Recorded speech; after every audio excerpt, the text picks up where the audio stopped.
October by Francis Sherman, 1871 to 1926. October's peace hath fallen on everything.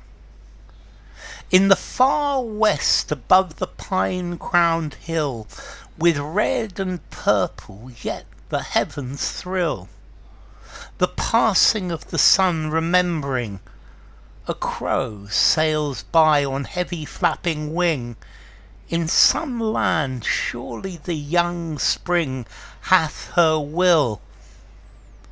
Below the little city lieth still, and on the river's breast the mist-wreaths cling.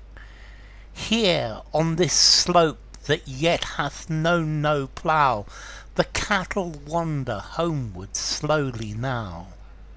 In shapeless clumps the ferns are brown and dead.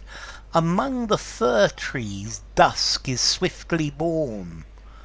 The maples will be desolate by morn. The last word of the summer has been said.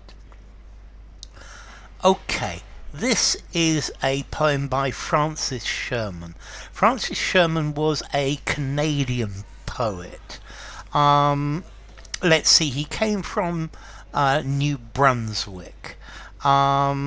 He went to the University of New Brunswick, but he didn't actually manage to finish his degree. He worked as a banker.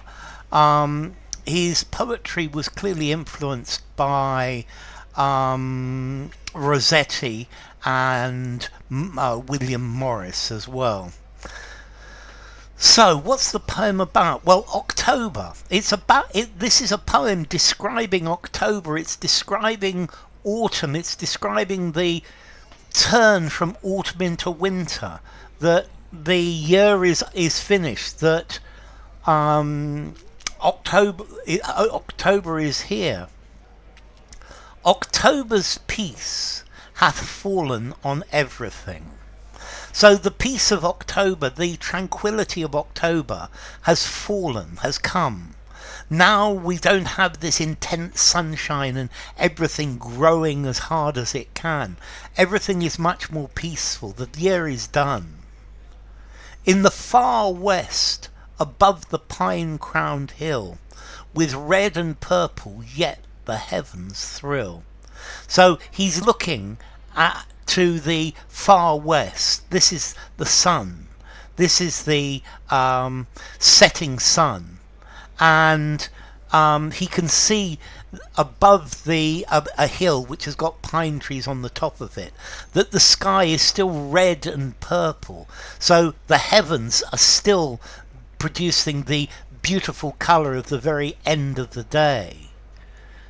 The passing of the sun remembering. So these beautiful colours are remembering the fact that the sun has gone down, has left us, and the day is finished. But also the year is finished, and the sun is going down over the year and winter is coming. So the end of the day, but the end of the year as well. But there's still red and purple. There's still a little bit of light in the sky. We haven't reached the night of winter.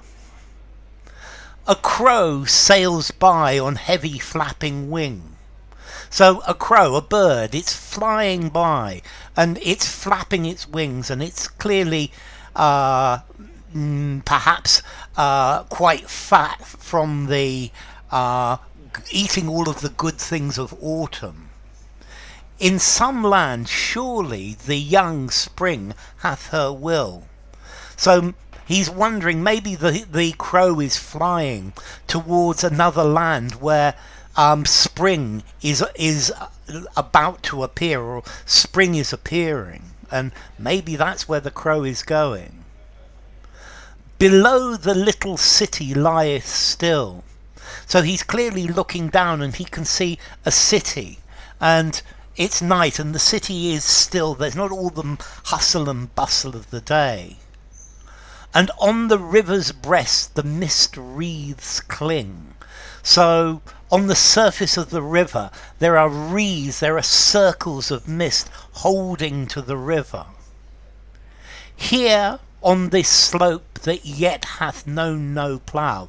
So here he's telling us again that he's on a slope on the mountains, overlooking the river, overlooking the city.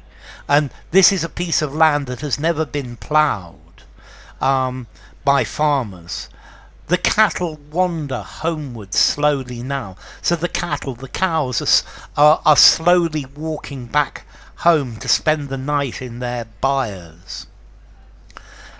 In shapeless clumps the ferns are brown and dead. So this is a clear sign of winter. The ferns are now brown, they're dying. And they're in clumps, they're curled up, and it's from the cold. Amid the fir-trees dusk is swiftly born. So he said pine trees at the beginning, these are fir trees. So among the trees, dusk, night, comes very quickly, is born very quickly. The maples will be desolate by morn. So the maple trees, they've still got one or two leaves left, but by morning they won't have any leaves left at all. The last word of the summer has been said. And this is the end of the summer. The summer's finished. The summer's gone. The summer has nothing more to say. Now we are in autumn and going quickly towards winter. So enough. If you enjoyed the video, give it a rating, subscribe to my channel, and I'll see you soon. Bye for now. October by Francis Sherman.